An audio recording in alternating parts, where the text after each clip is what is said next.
kita menjemput penceramah terakhir kita, iaitu Encik Hafizan bin Musa untuk meneruskan majlis bagi slot sistem pangkalan data. Dengan segala hormatnya, dipersilakan.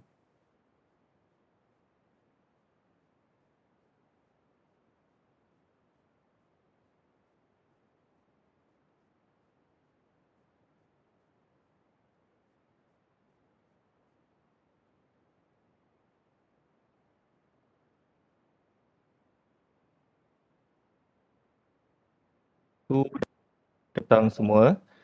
Okey, terlebih dahulu diucapkan terima kasih kepada semua panel yang terlibat pada workshop kita, workshop untuk latihan industri CSC 339. So workshop ni idea dia sebenarnya idea dia bermula daripada 2 semester yang lepas, di mana selaku kelab di bawah untuk program CS110 Diploma in Computer Sciences. So kita memang boleh dikatakan setiap semester kita akan ada satu slot untuk kita bantu para pelajar yang akan pergi praktikal.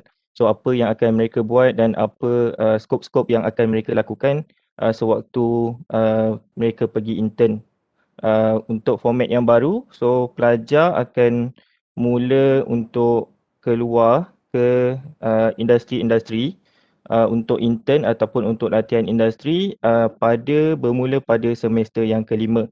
So which is kita boleh assume yang kesemua pelajar yang ada bersama-sama kita pada petang ini, bengkel petang ini adalah pelajar-pelajar CS110 daripada semester yang keempat. Okay. Jika dilihat daripada awal di mana slot yang pertama tadi, kita telah dengar perkongsian daripada Madam Wan, Puan Wan, berkenaan dengan format praktikal yang baru, di mana jika sebelum ini para pelajar akan keluar berpraktikal selama lebih kurang sebulan lebih saja. Jadi untuk semester hadapan, kita akan menggunakan format yang baru, untuk kohort yang baru, di mana student semester 5 pada semester hadapan mereka akan berpraktikal selama lebih kurang 6 bulan ataupun lebih tepat lagi selama 24 minggu. Okey. So jadi di situ dengan bertambahnya tempoh masa praktikal yang diberikan, maka skop dan juga weightage untuk praktikal secara tidak langsung akan bertambah. So dia punya duration daripada 1 bulan lebih. So sekarang ni kita pergi kepada 6 bulan. So kamu boleh imagine dia punya weightage untuk sesuatu projek tu dia akan lebih besar, di mana masa yang diperuntukkan sekarang ni dah menjadi lebih lama, iaitu selama 6 bulan ataupun 24 minggu. Okey, jadi untuk slot kita yang terakhir pada petang ini, saya akan cuba untuk mengulas contoh-contoh projek dan juga kandungan-kandungan yang wajib ada bagi bidang database ataupun pangkalan data. Okey, boleh nampak saya punya skrin semua? Boleh ke? Okey, good. Alright, so untuk penilaian pembentangan projek di bawah kategori 1, kita untuk pengetahuan semua, kita ada 3 kategori. So kategori 1 ni adalah untuk pembangunan sistem. Di mana pembangunan sistem ni telah dibentangkan dengan secara detail tadi oleh TS Encik Ahmad Kamaruzaman. And then penambahbaikan sistem ni dia adalah topik yang sama untuk pembangunan sistem. Sama ada projek kamu tu nanti adalah untuk kamu develop sistem ataupun kamu akan upgrade sistem tersebut. So itu adalah di dalam kategori yang sama. Dan seterusnya kita ada juga sistem testing dan seterusnya untuk pembangunan sistem pangkalan data. So jadi daripada satu sistem tu, from the system itself, daripada satu sistem, kita boleh pecahkan kepada beberapa jenis projek. Jadi database tu adalah salah satu daripada projek yang kita letakkan di bawah kategori 1. So di bawah kategori 2 kita akan ada multimedia, dan untuk kategori 3 kita akan ada topik untuk networking. So kalau tak silap saya, ketiga-tiga template untuk kategori 1, 2 dan 3 ada disediakan oleh Medium One. Medium One kita ada bagi template kan untuk student? Okay. So untuk template nanti, okay, selepas kamu cari company, okay, dalam masa sekarang ni kamu dah boleh cari company yang pertama ataupun dua company sekurang-kurangnya. And then kamu dah boleh investigate apa background company tersebut. Okay, jika kamu punya kemahiran ataupun minat kamu lebih kepada multimedia, jadi kamu punya syarikat yang kamu cari tu, kamu boleh cari syarikat yang lebih terjerumus kepada skop multimedia. Okay, so kalau kamu memang dah fokus dekat multimedia, kamu boleh download template untuk kategori kedua dan kamu boleh tengok skop apa yang kita perlukan dekat dalam report tu nanti. Okay, jadi untuk saya punya slot pada petang ini, so saya just fokus kepada pembangunan sistem pangkalan data ataupun database system. Okay, so ini adalah snapshot basically daripada content yang perlu ada jika kamu terlibat di dalam projek yang melibatkan database. So, seperti yang telah diberitahu oleh Encik TS Encik Ahmad Kamaruzaman tadi, untuk database system, kesemua pelajar telah belajar pada semester yang ketiga di dalam subjek ICT 200. Okay, so di dalam subjek tersebut, Introduction to Database Management System, student telah diperkenalkan dengan projek di mana projek tersebut dia punya maximum numbers of table. Jika kamu masih ingat lagi, kita classify minimum numbers of table adalah 5. Okey, jadi dengan bertambahnya jumlah masa untuk intern, okey, so daripada 1 bulan lebih sebelum ni, so kita dah pergi kepada 6 bulan. Okey, so jadi di situ kamu boleh expect yang numbers of table yang kita akan gunakan untuk projek nanti adalah lebih tinggi. Okey, di mana kita letakkan tahap minimum untuk number table yang kita akan gunakan adalah 6 table. Okey, sebelum saya sentuh berkenaan dengan ERD, okey, secara lebih mendalam. Okey, jadi untuk kita punya konten yang perlu ada dekat dalam slide nanti, so yang pertama adalah dia punya list of table, list of figure and also list of the appendix. So ini adalah common, okey, jika kamu terlibat di dalam mana-mana projek selain daripada projek database. So kita punya standard as university punya student, kita perlu ada references and also our list of table, figures and appendix. Okay, so itu adalah kita punya format. So any tables yang kamu gunakan, any figures yang kamu gunakan, kamu kena letakkan dia dekat bahagian hadapan sekali. Okay, so untuk chapter yang pertama, okay, so here kamu kena explain berkaitan dengan background untuk organisasi. So kamu dah cari organisasi tersebut, so kamu kena explain dekat sini apa nama company tersebut, lokasi dia dekat mana, 1.2 and then nature of business, okay, apa yang dia buat, okay, activity company tersebut, dan 1.4 ni apa contoh-contoh klien yang pernah company tersebut deliver dia punya produk. Contohnya kalau company tersebut dia terlibat di dalam database punya application. Okay, so apa projek-projek database ataupun company besar yang telah hired company yang kamu practical tu, and then kamu listkan dekat situ. Contohnya klien dia daripada company A, company B, company C dan sebagainya. Okay, seterusnya untuk chapter yang kedua, kita pergi kepada program statement. Okay, so kebiasaannya kalau kamu masih ingat di dalam subjek ICT 200, okay, kamu akan ada satu projek.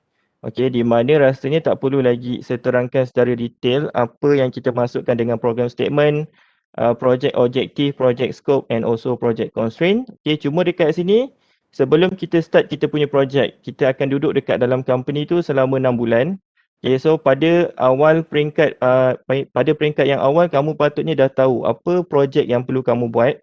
Okay, and then kamu perlu tahu apa program statement. Contoh, kamu ditugaskan untuk practical di salah satu syarikat chalet.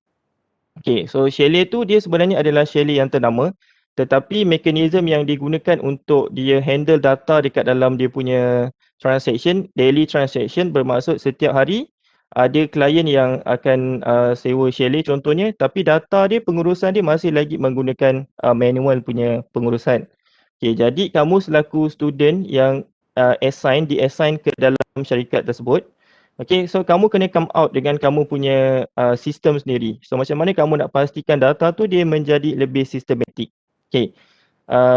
Di sini kita kena list apa problem yang dihadapi oleh company tersebut, and then 2.2 objektif kenapa kamu nak atasi masalah yang ada dekat 2.1 tu. Kalau 2.1 tu ada 4 problem, so by right in 2.2 kamu akan ada 4 project objektif. So objektif ni dia akan counter balik apa problem yang ada dekat dalam program statement. Okay, and then the scope of the project, okay, numbers of the entity that you will use in the table, kamu kena bagi tahu apa nama table dia. And then 2.4 is project constraint. Okay, and then followed by the project planning. Okay, so for the project planning, okay, we need to list down what is the activity that you already do and you need to do. For example, okay, so since that our project is the duration of the project is 6 months. Okay, so you need to list start from week number 1 until week 20. Kalau tak silap tadi until week 24. Daripada minggu pertama hingga minggu yang ke-24 tu kamu kena bagi tahu. Okay, as for database project, okay, normally kita akan start dengan requirement analysis. Okay, so kamu kena estimate kamu punya requirement analysis tu daripada minggu ke berapa sampai minggu ke berapa. And then kita akan continue dengan planning. And then selepas planning, kita akan continue dengan creating the ERD. And then kita akan continue dengan finalize the ERD. So creating bermaksud kita akan sketch. Okay, so kita akan buat draft dulu. Jika draft tersebut adalah bagus dan kita puas hati dengan kita punya draft, dan kita akan continue dengan finalize version. Okay, so after step number 4, after we finalize the ERD, then kita akan continue dengan implementation. So dekat sini, kita akan tengok berapa banyak table yang kita akan gunakan untuk kita punya project. Okay, so if in the ERD tadi saya bagi tahu, dia punya numbers of table sekurang-kurangnya 6. So dekat sini, dekat dalam implementation, kamu dah boleh start create table dengan menggunakan SQL. So you can already start to create the table. So each of the table must be created with the existing primary key and also the foreign key. To link between the tables, you need to use the foreign key. Okay. And then remember every table compulsory to have the primary key. So konsep-konsep tersebut kamu dah belajar pada sewaktu semester yang ketiga hari tu. Okay, so creating the table, step number 6, and then step number 7, bila kita dah ada kita punya table, then we start already to merge the data. Kamu dah boleh masukkan data. So kalau ada klien yang datang, kamu dah boleh test masukkan data tu dekat dalam kamu punya database.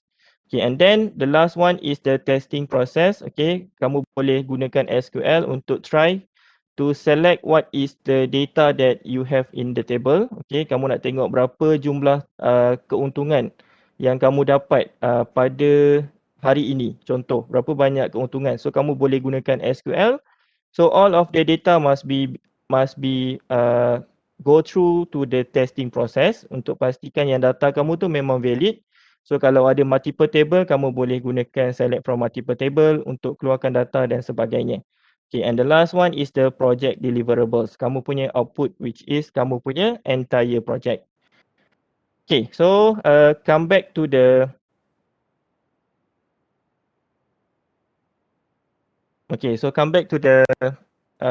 content of the report. Okay, so after chapter 3 comes chapter number 4, which is the project analysis. Okay, so another important things in the project analysis is the business rule. Okay, so before we create the ERD, okay, so normally sebelum kita boleh create ERD, kita kena ada kita punya business rule. Okay, so a quick recap on what is business rule. Okay, so business rule is a two-way statement. Okay, dia ada dua direction di mana kita akan ada daripada entity A kepada entity B, dan kita akan kembali semula daripada entity B kepada entity A. For example, a professor can teach 0, 1 or many classes, and a class is taught by one professor. Okay, so here kita ada dua entity. Entity yang pertama adalah professor, entity yang kedua adalah teacher. Okay, and then the relationship is entity yang pertama adalah professor, entity yang kedua adalah class. Okay, so the relationship is one to many, for example. Okay, so kamu akan continue dengan business rule yang kedua, business rule yang ketiga, business rule yang keempat, and then finally kamu akan come out dengan entity. Daripada 4 business rule, kita boleh identify yang kita ada entity yang pertama. For example, the professor, the second entity is the class, entity yang ketiga adalah course, entity yang keempat adalah room dan juga entity yang kelima adalah student. Okay, so bila kita dah ada business rule, kita dah tahu entity apa yang kita kena gunakan. Okay, so business rule tadi is important component untuk kamu jika kamu terlibat dengan projek database. Business rule adalah komponen pertama yang wajib. Okay, bila kita dah ada business rule, baru kita boleh proceed dengan kita punya ERD. Okay, so ERD adalah komponen kedua yang wajib jika kamu terlibat di dalam projek database. Okay, so kalau tadi macam Encik Liza bagi tahu, kalau multimedia, komponen wajib yang ada adalah dia punya storyboard. Okay, and then kalau TS Encik Ahmad Kamarul Zaman tadi dia bagi tahu untuk system development dia perlu ada logical design di mana dia juga ada ERD dan juga dia juga perlu ada DFD. So kita ada diagram zero dan seterusnya. Okay, so untuk begitu juga dengan networking daripada Puan Fauzia tadi, komponen wajib yang perlu ada dekat dalam report untuk networking adalah keperluan untuk kamu ada diagram. So kalau kamu buat network project tapi kamu tak ada diagram, so orang tak tahu macam mana kamu punya project. So berapa banyak device yang kamu gunakan, kamu connectkan device dengan menggunakan apa. So kamu perlukan diagram. Jadi untuk database punya scope, so dekat sini yang pertama perlu ada business rule dan yang kedua perlu ada ERD. Okey, seperti yang kamu boleh lihat di skrin, okey, ERD tersebut mestilah detail. Okey, di mana setiap table perlu ada primary key, okey. And then untuk linkkan table tersebut kita perlu gunakan foreign key.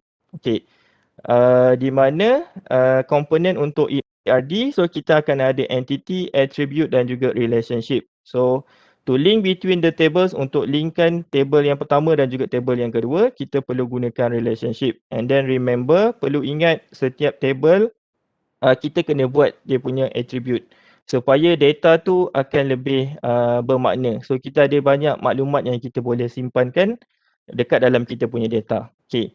So ini adalah contoh entity relationship diagram. So kamu dah belajar. So dekat sini saya takkan explain dengan lebih detail lagi. Cuma dekat sini yang pertama komponen yang wajib ada adalah business rule dan komponen yang kedua yang wajib adalah dia punya diagram di mana kita perlukan ERD. Okay, and then seterusnya komponen ketiga yang wajib ada dekat dalam kamu punya database project. Okay, so after kamu dah finalize kamu punya project, okay, kamu dah create semua table dengan menggunakan SQL. So data tu dah ada dekat dalam table and the last part of the report kamu kena bagi tahu in details. Okay, what is the characteristic, the attribute that you are using yang kamu gunakan untuk setiap table. Contohnya table parent. Okay, macam tadi satu table wajib ada satu primary key. So untuk part data dictionary, you need to list all of the attribute yang kamu gunakan. Contohnya parent ID, parent last name, parent first name, parent phone number, parent street, parent city, parent state and also parent zip. Okay, so daripada ERD kita akan pecahkan dia kepada data dictionary. So kalau parent tadi kita ada satu table, so kita akan bagi tahu dekat dalam table parent, primary key dia adalah parent ID. So data type dia adalah integer, size untuk kolom tersebut adalah 10 karakter and then kamu boleh bagi tahu description parent ID ni dia adalah daripada IC number. Okay. So every attribute yang ada dekat dalam table kamu kena listkan dekat dalam data dictionary. So data dictionary adalah salah satu lagi komponen wajib yang perlu ada dekat dalam kamu punya project dan juga di dalam kamu punya report. Okay, so setiap table, contoh untuk table yang kedua kita ada table parent, table coach. Okay, so kalau kamu ada 1, 2, 3, 4, ada 5 table, jadi sepatutnya untuk data dictionary nanti kamu akan ada 5 table untuk data dictionary. Okay, so dekat sini ada 3 komponen wajib yang ada. Okay, yang perlu ditekankan yang pertama, kamu perlu ada business rule. And then yang kedua, kamu perlu ada kamu punya diagram. Diagram utama adalah Entity Relationship Diagram, ERD. Dan juga komponen yang ketiga adalah Data Dictionary. Okay, jadi itu adalah komponen-komponen yang wajib ada jika kamu punya projek tersebut adalah melibatkan database projek. Okay.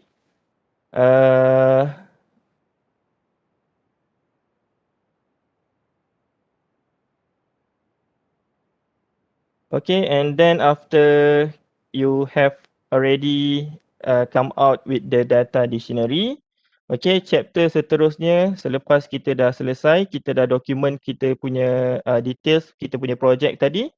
Okay, after week 26 tadi, 24 sorry, kita dah habis. So, kamu dah bagi tahu dekat dalam kamu punya Gantt chart ke semua details berkenaan dengan kamu punya activity. The next one, the last one is the conclusion. So, conclusion ni adalah common.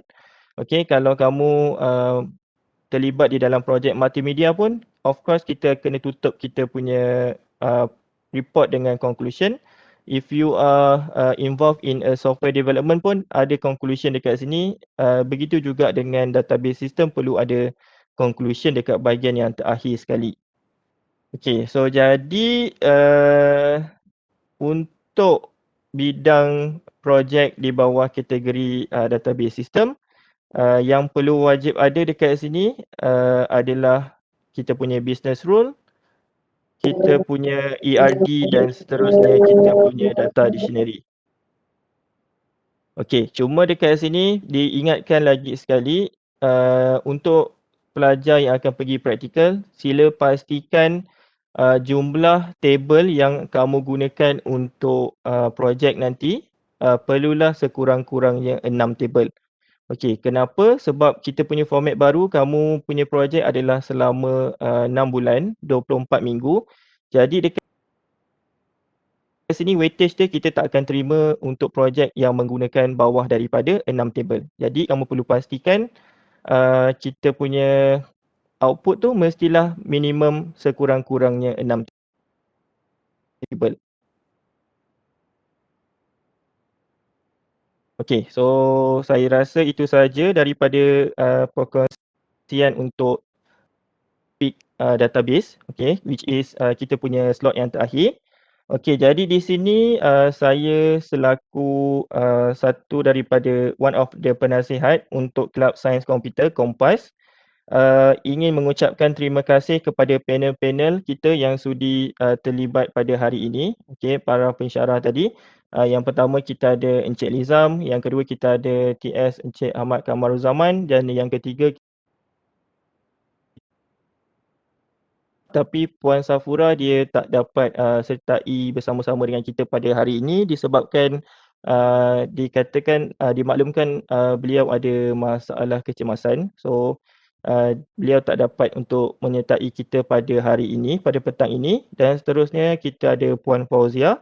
Okey, terima kasih diucapkan kepada semua panel kerana sudi meluangkan masa berkongsi pandangan dan juga maklumat untuk pelajar-pelajar kita yang akan pergi praktikal nanti pada semester hadapan mengikut kepada kepakaran masing-masing. Okey, jadi terima kasih lagi diucapkan daripada saya untuk ke semua panel dan juga kepada semua pelajar yang sudi meluangkan masa bersama-sama di dalam workshop ataupun kita panggil lebih kepada sharing session pada petang ini. Okay, so terima kasih diucapkan kepada semua dan untuk para pelajar diucapkan juga saya nak ucapkan good luck juga untuk kamu yang akan pergi praktikal. Okay, pastikan kamu keluar, kamu membawa nama UiTM. So pastikan kamu pergi dekat setiap company tu, kamu patut tunjukkan something yang baik sebab kamu membawa nama UiTM. Okay, jadi itu saja daripada saya.